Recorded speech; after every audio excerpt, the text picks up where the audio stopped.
That's a debt mark, Grace Whitfield said, half to herself, adjusting the 4-line on the patient in bed 12. Not the kind you pay off. The kind you die owing. The room went absolutely silent. She'd noticed the faded tattoo along his ribs while checking his dressing. A specific anchor and rope design, ink gone soft blue-gray with age, exactly like the ones her grandfather used to point out on old dockworkers back home in Baltimore. She'd said it the way she said most clinical observations, offhand, focused on her actual task, not expecting anyone to react. Dominic Ferraro reacted. The patient in the next bed went completely rigid, his eyes snapping to hers with an intensity that made Grace's hands still on the 4 tubing. Beyond the curtain, she heard 2 low voices stop mid-sentence, a silence spreading through the hallway that felt, suddenly, considerably heavier than an ordinary hospital ward's quiet. "Say that again," Dominic said, his voice carefully controlled despite something raw cracking underneath it. Grace looked up, startled by the shift in the room's entire atmosphere. "I'm sorry." "The tattoo," Dominic said. "What you just said about it. Say it again." Grace glanced at the design along his ribs, uncertain why a simple observation had transformed the room completely. "It's an anchor and rope pattern. I've seen it before on dockworkers my grandfather used to point out when I was a kid. He told me stories about what different tattoos meant back when he worked the Baltimore docks himself. That particular design, rope wrapped 3 times around the anchor's shaft, he always said it marked someone who died owing a debt at sea. Not someone who paid it off. The opposite." Dominic's jaw tightened, something shifting behind his controlled composure that Grace couldn't fully read. "Where exactly did you learn that?" he asked, quiet and precise. "My grandfather," Grace said, uncertain now, sensing she'd stumbled into something she didn't understand. "He passed away a few years ago. Told those old dockworker stories constantly when I was growing up. Is something wrong?" Dominic didn't answer immediately. Beyond the curtain, the 2 men whose conversation had gone silent moments earlier were now standing motionless near the door, watching the exchange with a wary, careful attention that made Grace's professional instincts prickle with sudden unease. "Nothing's wrong," Dominic said finally, though his controlled voice suggested considerably more complexity than the simple reassurance implied. "You just surprised me. That's all." Grace finished adjusting the 4 with practiced efficiency, professional composure reasserting itself despite her growing unease. "I should finish my rounds," she said. "Of course," Dominic said. "Thank you, nurse." "Whitfield," Grace supplied. "Grace Whitfield." She left the room without further explanation, unaware that the tattoo she'd casually decoded belonged to a man whose younger brother had died years earlier in what everyone, including Dominic himself, had always believed was a tragic accident, until her offhand observation, spoken without any understanding of its weight, suggested otherwise. She had no idea, finishing her rounds down the quiet hospital corridor, that Dominic Ferraro was already asking his men, in a voice gone dangerously quiet, exactly how a stranger's grandfather's old stories had just cracked open a mystery he'd spent years believing was already closed. Grace Whitfield was 27 years old, and the 2 years she'd spent as a registered nurse at Baltimore General Hospital represented the steady, hard-won foundation of a career she'd built alone after her grandfather's death left her without the one family member who'd raised her since her parents' early divorce scattered them across the country. She lived in a modest apartment near the hospital, close enough to walk on double-shift days, rent manageable through careful, disciplined budgeting. Her financial pressure was constant but modest: student loans from nursing school, alongside a standing commitment to maintaining her grandfather's small row house near the harbor, which she couldn't bring herself to sell despite the ongoing cost of upkeep, unwilling to let go of the last physical connection to the man who'd raised her. Her personal goal, held close and rarely discussed with colleagues, was to eventually specialize in trauma nursing, drawn to exactly the kind of high-stakes, immediate care that let her use her steady hands and calm judgment when it mattered most. Her emotional wound ran deep and specific. Her grandfather had died 2 years earlier, alone in his row house, having refused for weeks to admit his declining health was serious enough to warrant help, too proud and too stubborn to burden Grace with what he considered his own private struggle. She'd found him too late to say goodbye properly, and had promised herself in the raw grief afterward that she would never again let silence or misplaced pride stand between her and telling someone the truth they needed to hear, however uncomfortable that truth might be. Her moral boundary was simple and unbending: She spoke honestly even when honesty was inconvenient or unwelcome, because she'd learned watching her grandfather's stubborn silence cost him precious time, exactly how much damage a well-intentioned quiet could do. Her practical skill, sharpened through years of trauma-adjacent nursing work, was an exacting, detailed clinical memory, the kind of careful attention to physical detail, scarring, old injuries, and healing patterns that most people walked past without registering, but that Grace had trained herself to notice instinctively. The recurring object she carried, tucked into her scrub pocket every shift, was a small brass compass that had belonged to her grandfather, worn smooth from his own decades of handling, kept close as a private reminder of the man who'd taught her that the docks, and the people who worked them, carried stories worth remembering carefully.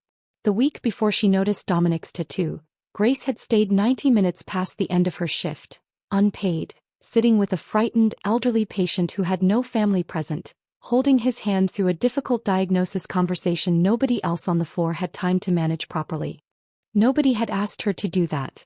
She'd done it because leaving someone alone with frightening news felt like exactly the kind of quiet abandonment she'd promised herself. After her grandfather's death, she would never allow herself to become comfortable with.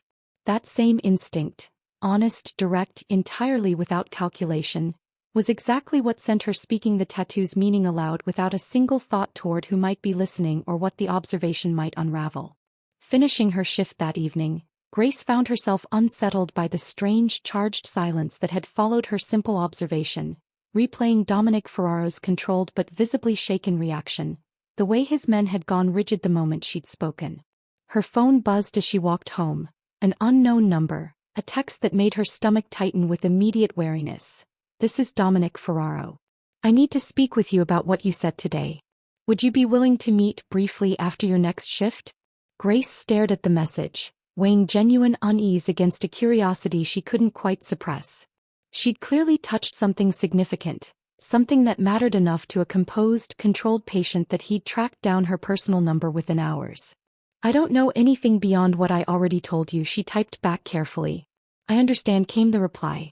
"I still need to understand where that knowledge came from. Please." Grace considered the message for a long moment, standing on the sidewalk outside her apartment building, unaware that agreeing to that brief meeting was about to upend the careful, steady stability she'd built over 2 years of disciplined, honest work. "Tomorrow after my shift," she finally typed. 15 minutes. That's all I can offer." She had no idea yet how completely that 15 minutes was about to expand into something considerably more dangerous, and considerably more significant, than either of them could have anticipated. Dominic Ferraro was waiting outside the hospital's staff entrance the following evening, composed and controlled despite the visible tension in his shoulders, considerably more formally dressed than the hospital gown she'd last seen him in. "Thank you for agreeing to meet," he said, his voice carrying the same careful control she remembered from the hospital room. "You said 15 minutes, Grace said, keeping professional distance despite her curiosity. "I need to understand what I actually said that caused that reaction." It seemed like more than idle curiosity about dockworker folklore. "It was considerably more than that," Dominic admitted. "The tattoo you identified, I've had it for 11 years. I got it the same week my younger brother died." Grace's clinical instincts sharpened immediately. "I'm sorry for your loss. But I still don't understand why my observation mattered so much." "Because I've always believed his death was an accident," Dominic said, something raw cutting through his controlled exterior. "A fall, during a dispute at the harbor that had nothing directly to do with him. I got that tattoo to mark the debt I felt I owed him, protecting him better, being there when it mattered. I've spent 11 years believing I simply failed to protect him in time." His voice tightened. "Your interpretation suggests something different. That the debt mark itself means someone who died owing something, not someone who was owed protection." Grace considered the weight of what he was describing, her nursing instinct toward careful, honest clarity overriding any hesitation. "I'm not an expert," she said carefully. "I'm repeating what my grandfather told me growing up. But if that interpretation is accurate, it would suggest your brother's death was connected to an actual debt he owed someone, not simply an accident he was unlucky enough to be caught in." "That's exactly what I'm trying to understand," Dominic said. "Whether 11 years of believing one version of events might be wrong." Grace studied him, composed, careful, radiating an authority that felt entirely out of place against the raw grief he was clearly still carrying. "Who are you exactly?" she asked. "People don't usually have armed men waiting outside hospital rooms for a routine recovery." Dominic was quiet for a moment, weighing how much to share. "My family has shipping and logistics interests across the city," he said carefully. "Also, other interests, older ones connected to a name that carries weight if you know Baltimore's history well enough to recognize it." "Ferraro," Grace said slowly, something clicking into place from fragments of city history she'd absorbed growing up near the harbor. "Mafia. That's the word people use," Dominic said, not denying it. Every instinct told Grace to retreat into professional distance, but something about his careful, unguarded grief, offered without excuse, without minimizing what it meant, kept her curiosity engaged despite her wariness. "I don't know anything else that could help you," she said finally. "I told you everything I actually know. My grandfather's stories, nothing more specific than that." "I understand," Dominic said. "But I'd like to request you specifically for my continued recovery care, if the hospital allows it. Not because I think you have more information. Because your observations, casual as they were, cracked open something I've spent 11 years believing was settled. I'd like your perspective close by in case something else surfaces." Grace hesitated, professional caution warring with genuine curiosity about the mystery she'd unknowingly stumbled into. "I don't want armed men in hospital hallways becoming a regular occurrence around my patients," she said finally.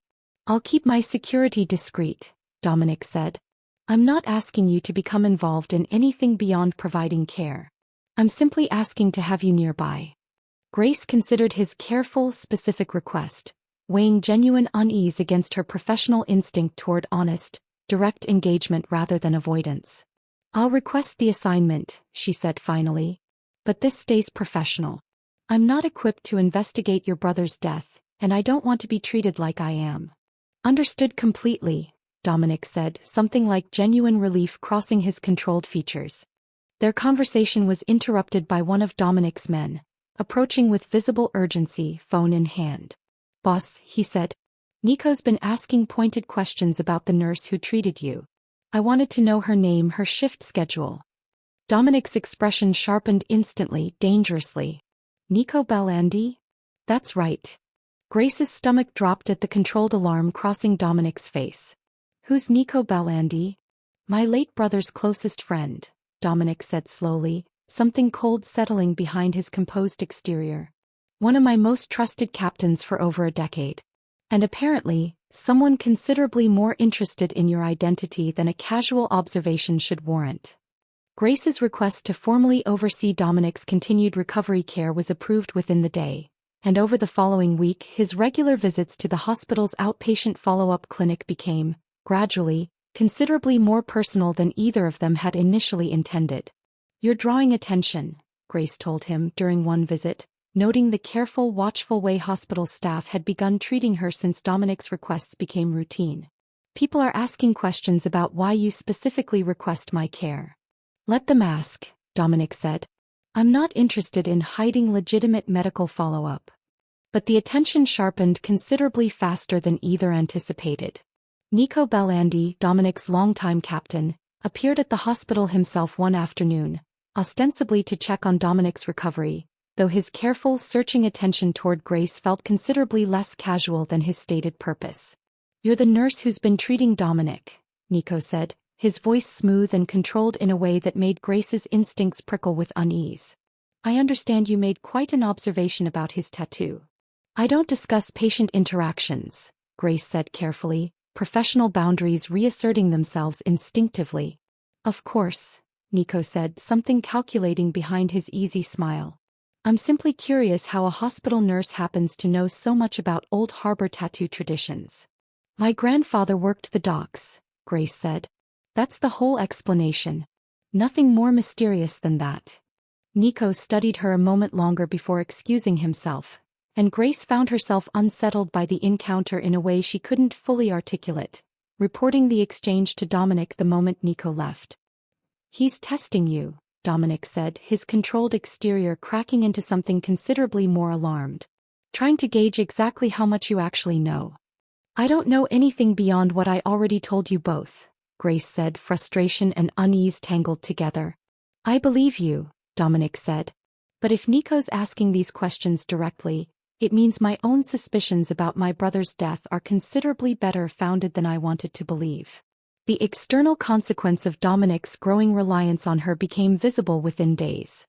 His cousin, Angela, who managed the family's legitimate shipping operations, confronted him directly, visible unease in her expression.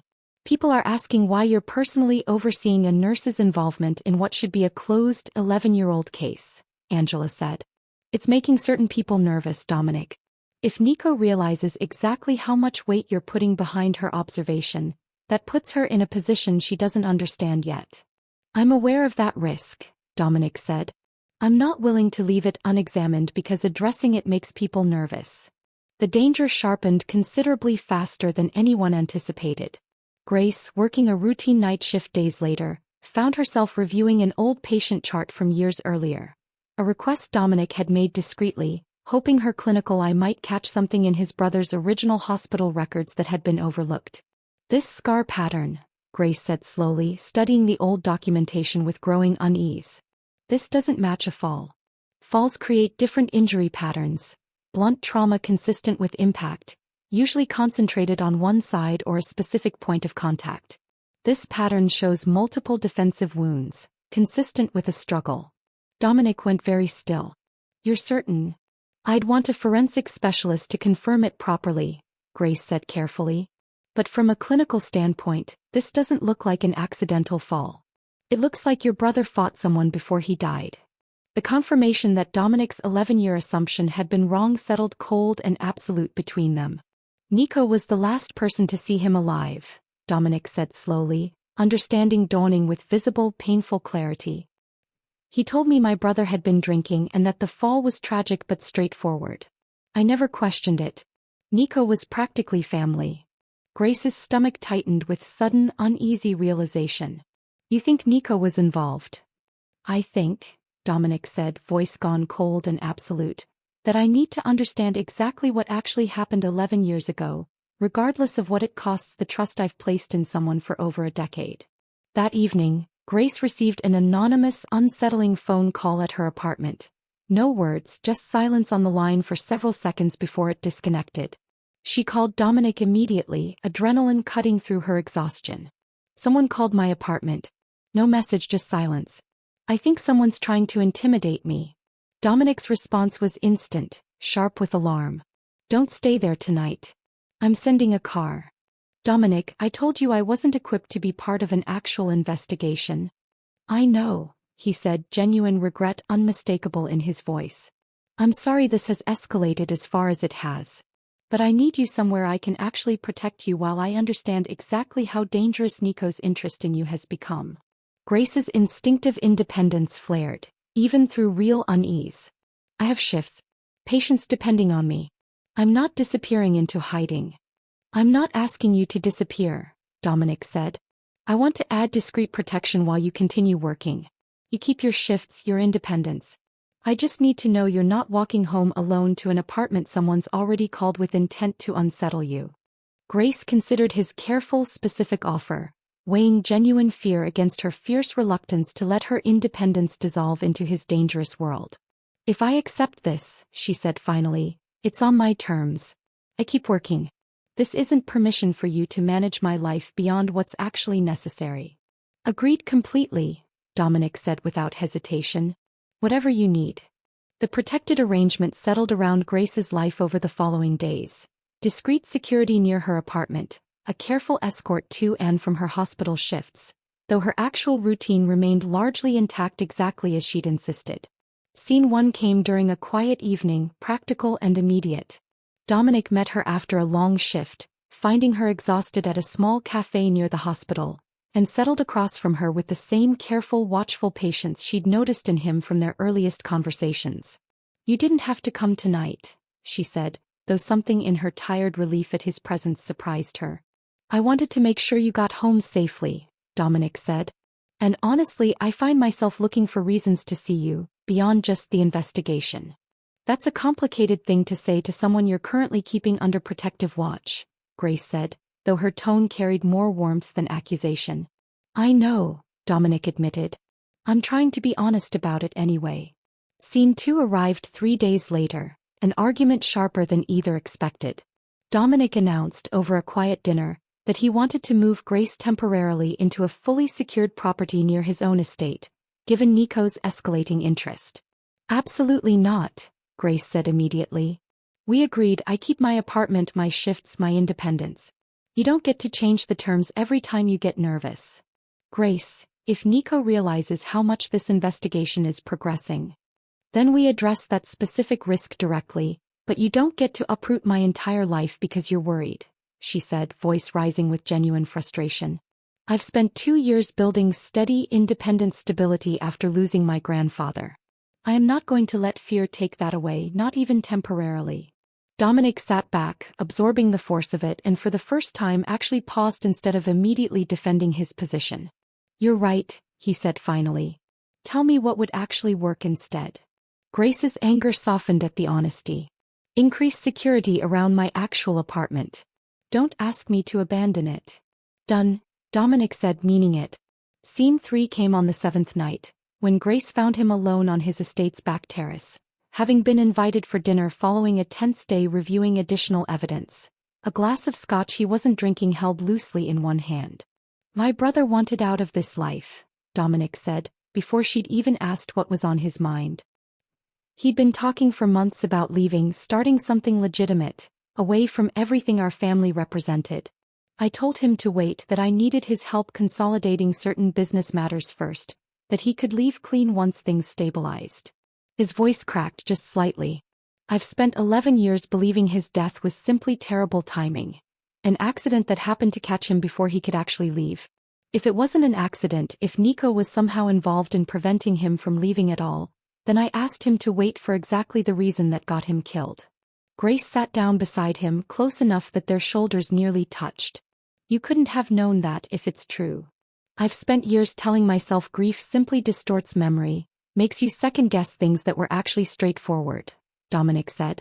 Watching your clinical assessment of that old chart, watching evidence emerge that directly contradicts everything I've believed for over a decade, it's forcing me to confront a version of events I'm not sure I'm prepared to fully accept.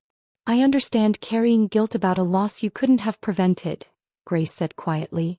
My grandfather died because he was too proud to tell me how sick he actually was. I've spent 2 years wondering what I could have noticed sooner, what I could have said differently. It took a long time to understand that his silence was his choice, not my failure to see through it.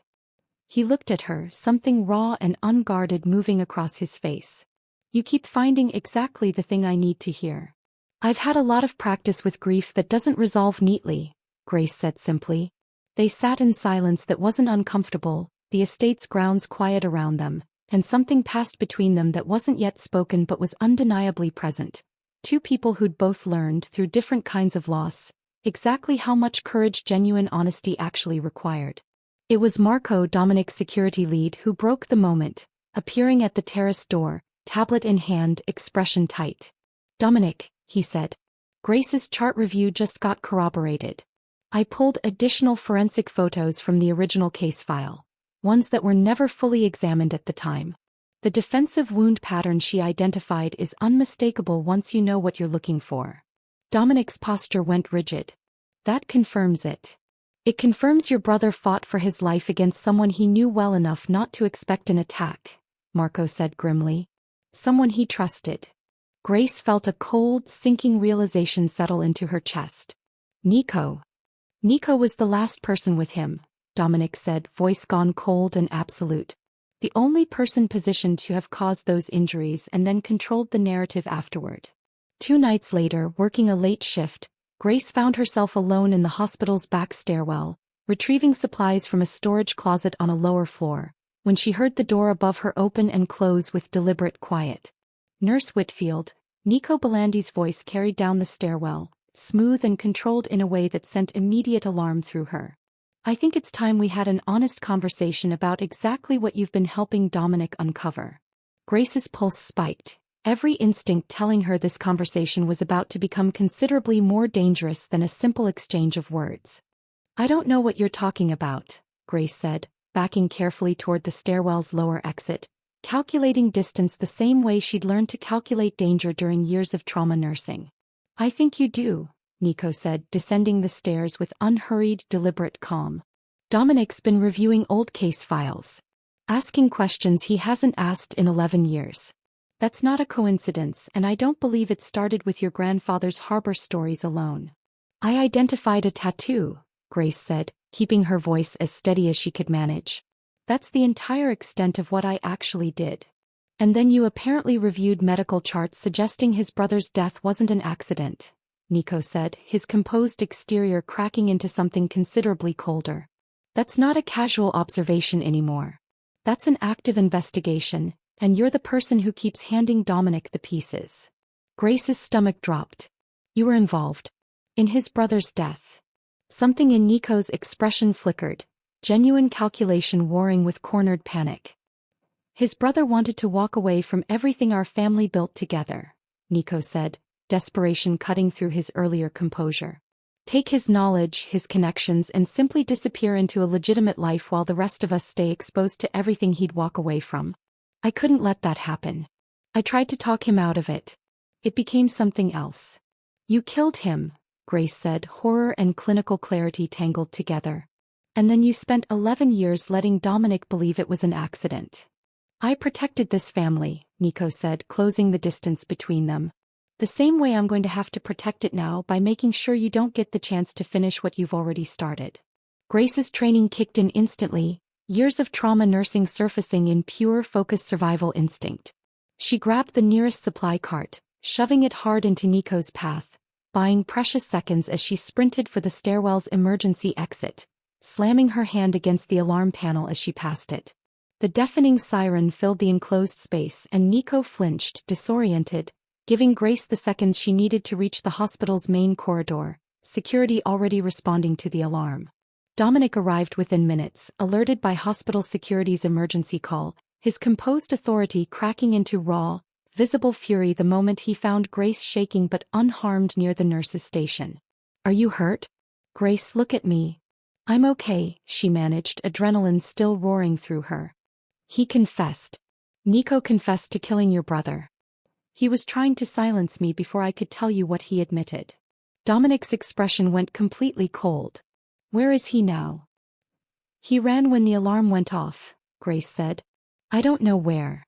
That night, Dominic gathered his most trusted remaining associates, laying out the full evidence: Grace's clinical assessment of the old chart, the corroborating forensic photos, and now, considerably more significantly, Grace's direct account of Nico's confession in the stairwell. "He's been my most trusted captain for over a decade," Enzo Balandi, no relation to Nico despite the shared surname, said grimly, Dominic's remaining senior advisor visibly shaken by the revelation. "This isn't just exposing a crime. It severs a loyalty that's held this organization together since your brother's death." "I know," Dominic said. "I'm ending it anyway." "Why?" Enzo pressed, though his tone carried more genuine grief than challenge. "You could handle this quietly within the family's own justice, the way situations like this have traditionally been managed.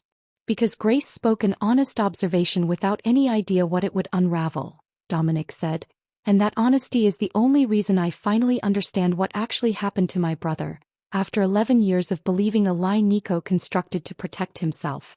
I'm not interested in protecting that same kind of comfortable silence now, just because confronting it costs me a loyalty I valued for the wrong reasons." Grace, listening from the doorway, stepped forward. "He's still out there," she said. "If he realizes I'm the only witness to his confession, he's not going to simply disappear quietly." "I know," Dominic said, his expression hardening with resolve. "We need to find him before he decides you're too dangerous to leave as a loose end." Nico was located within hours, Dominic's remaining loyal men tracking him to a small marina office on the city's outskirts, a property connected to the family's shipping operations that Nico had apparently intended to use as an escape route. Dominic arrived personally, Grace insisting on accompanying him despite his initial objection, her testimony too central to the confrontation to leave incomplete. "This ends tonight," Dominic said, approaching the marina office where Nico waited, cornered and desperate. "One way or another." "Dominic, please," Nico said, his earlier composure completely collapsed. 11 years. I've given this family 11 years since your brother's death, protecting everything he would have exposed if he'd actually left. You murdered him, Dominic said, voice absolutely lethal. And then you spent 11 years letting me believe I'd simply failed to save him from an accident. That's not protection. That's the cruelest kind of betrayal I can imagine. Grace, standing carefully behind Dominic's security detail, watched the confrontation with her trained, steady composure, understanding that whatever happened in the next few minutes would determine not just Nico's fate, but the entire direction Dominic chose for confronting this truth. What happens now? She asked quietly as Dominic's men moved to secure Nico without further violence. Dominic's jaw tightened, something resolving fully behind his controlled exterior. Now I decide whether I handle this the way this family always has, quietly internally, he said, or whether I finally do right by my brother's memory by handling it honestly, regardless of what that costs the loyalty and protection this organization has always relied on. The decision crystallized over the following 2 days. Dominic wrestling visibly with a choice that would cost him considerably more than simply ending Nico's role within the organization. Turning him over to actual authorities means exposing details about this family's operations that have stayed carefully contained for over a decade. Enzo warned in Dominic's office, legal implications spread across the desk between them. Internal justice would keep this contained. Public prosecution invites scrutiny onto everything connected to it. I'm aware of that risk, Dominic said. I'm doing it anyway. Why? Enzo pressed. Nico's confession to Grace could be handled entirely within the family's own methods. Nobody outside this room would ever need to know the full truth became public. Because my brother deserved actual justice, not just a quiet resolution that protects this organization's comfort, Dominic said. I spent 11 years believing a convenient lie because nobody around me thought the truth was worth the disruption of actually pursuing it. I'm not going to honor his memory by choosing exactly that same convenient comfort now that I finally understand what actually happened. It was, Grace would understand later, the single most costly decision Dominic made throughout the entire ordeal. Not the confrontation with Nico directly, but the deliberate choice to turn him over to actual law enforcement rather than handling the murder through the organization's own private justice. A choice that would expose considerably more about the family's operations than internal resolution ever would have required. He provided investigators with the complete evidentiary trail, Grace's clinical assessment establishing the true nature of his brother's death, the corroborating forensic photographs, and his own account of Nico's confession as relayed through Grace's testimony, understanding fully that doing so invited scrutiny onto his organization that internal resolution would have avoided entirely. You're voluntarily exposing your own operations to law enforcement attention, Grace said, finding him in his office as the decision's full scope became clear. You didn't have to go that far. You could have let Nico simply disappear, handled through whatever internal methods your world usually relies on. I could have, Dominic admitted. But that would have meant treating my brother's actual murder as simply another internal matter to manage quietly, exactly the way Nico's lie was originally managed for 11 years. I'm not interested in that kind of continuity, whatever it costs my operations going forward. Nico's arrest, conducted through legitimate legal channels with Dominic's full cooperation, moved forward on charges connected to the original murder. The evidentiary trail Grace had helped assemble, leaving no room for the case to be dismissed or minimized. You could have handled this yourself, Grace said, watching from a careful distance as the formal arrest was finalized. Your own way. Considerably faster, probably. I could have, Dominic agreed. For years I told myself that handling threats and betrayals directly through my own methods was simply how this world worked, the only way to guarantee actual consequences. Watching you speak an honest observation without any idea what it would unravel, you taught me something I should have understood a long time ago. He met her eyes directly. Truth spoken honestly, even by accident, can unravel secrets that 11 years of silence never could. I don't want to be the kind of man who chooses convenient silence over genuine truth, even when truth costs me something considerable. Grace was quiet a long moment, weighing everything he'd admitted against the fierce independence she'd fought to protect throughout this entire ordeal. I need you to understand something too, she said finally. I'm not interested in staying close to you because I feel like I owe you anything for protecting me or exposing Nico or any of it. I spoke honestly about that tattoo because honesty is simply who I am. I'm not going to let gratitude replace something that has to be chosen freely, not even for you. That's exactly what I want you to understand too, Dominic said. Whatever you choose next, it has to be entirely yours. The formal resolution unfolded over the following weeks. Nico's prosecution moved forward on solid evidentiary ground. Grace's clinical testimony about the original injury pattern combined with Dominic's account of the stairwell confession, creating a case substantial enough to guarantee real, lasting consequences.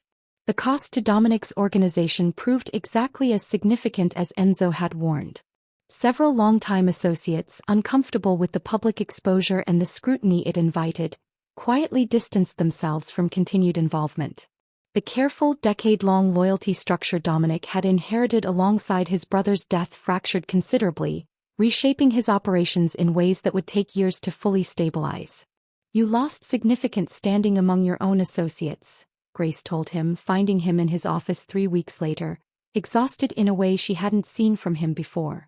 I lost associates who valued convenient loyalty over actual justice, Dominic said. I'd lose them again without hesitation. Why does that matter so much to you? Grace asked, needing to understand fully. You could have quietly removed Nico from any position of power, handled the loss of loyalty privately without full legal exposure. For 11 years, I told myself that protecting this organization's stability meant protecting comfortable silence above almost everything else, Dominic said. Watching you speak an inconvenient truth without any calculation about what it might cost you, that taught me something I should have understood long before you ever walked into that hospital room. He met her eyes directly. My brother's memory deserved actual truth, not another comfortable lie dressed up as protection. You gave me that truth entirely by accident, simply by being honest about what you noticed. I'm not interested in ever going back to valuing silence over that kind of honesty again. Grace's own testimony, precise and carefully documented, sealed the case against Nico completely. She sat across from an investigating detective, walking through every detail with the same steady clarity she brought to every difficult clinical assessment. You didn't have to get this deeply involved, the detective told her afterward. A less detailed account would have sufficed for the basic charges. He tried to silence me in a hospital stairwell to protect a murder he'd hidden for 11 years, Grace said simply. I wasn't interested in leaving any room for doubt. Dominic found her afterward in the hospital's quiet courtyard garden, autumn light cutting sharp across the space where she'd occasionally taken breaks throughout the entire difficult ordeal. It's over, he said. Nico's prosecution is moving forward on solid ground. My brother's actual cause of death is finally part of the official record, not the lie that stood for 11 years. How does that feel? Grace asked. Complicated, Dominic admitted. Lighter in some ways, considerably heavier in others. I spent 11 years grieving what I believed was an accident. Now I'm grieving what actually happened, which is a very different kind of loss to process. That's not something that resolves quickly, Grace said gently. Grief like that takes time regardless of finally having the truth. I know, Dominic said. I think for the first time since he died, I'm actually ready to let myself feel it properly, instead of managing it from a careful, controlled distance. 2 months later, Grace had returned fully to her regular nursing shifts at Baltimore General, the strange, dangerous chapter of Nico's exposure settling into something that felt, gradually, like it belonged to a different, more turbulent period of her life. Dominic had offered her, more than once, a life of complete comfort and protection, financial security, an end to any need for her exhausting hospital shifts, a future built entirely around whatever she wanted without the constraints of her current, demanding career. She turned it down every time, gently but firmly, exactly as she'd promised herself she would. You could leave nursing behind entirely, he said one evening, finding her reviewing patient charts at her small kitchen table. You've more than earned an easier path after everything this cost you. I know, Grace said. But nursing is mine. Built by me over 2 years, through exactly the kind of careful, honest work my grandfather taught me to value. I'm not interested in trading that away just because an easier option exists now. Then what do you want instead? I want to keep nursing on my own terms, Grace said. If you want to be part of my life going forward, I'd welcome that. But it has to be alongside the career I built, not instead of it. Those are good terms, Dominic said, something warm moving behind his careful expression. I'll hold on to them.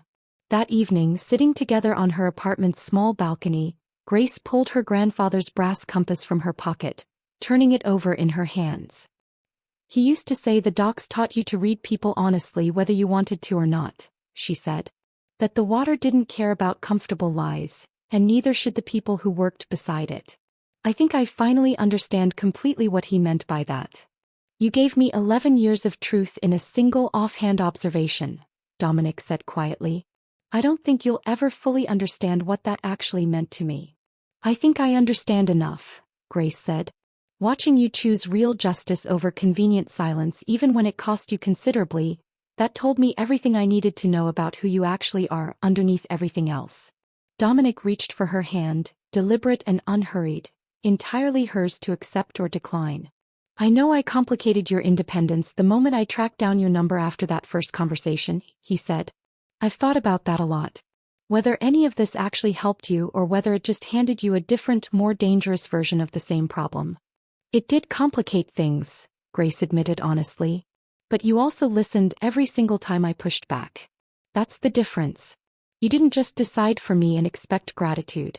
You let me set the terms, even when it clearly would have been easier for you not to, even when honoring your brother's memory properly cost you real, lasting standing within your own organization. Then let's keep building it that way, Dominic said, together on whatever terms actually work for both of us. She closed the distance between them herself, deliberate and certain, and kissed him. The choice entirely hers, made with eyes open to exactly what it had cost and exactly what it had given her in return.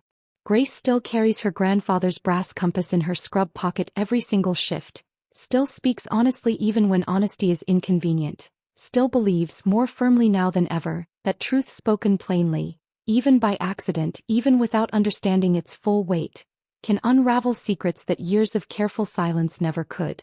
If this story stayed with you, I want to know what you think. Was Grace right to speak up about what she noticed that first day, or should she have kept her observation to herself once she realized exactly who she was talking to? Tell me your honest answer in the comments and why you believe it. If stories about honesty uncovering hidden truth resonate with you, subscribe. The next one is coming soon.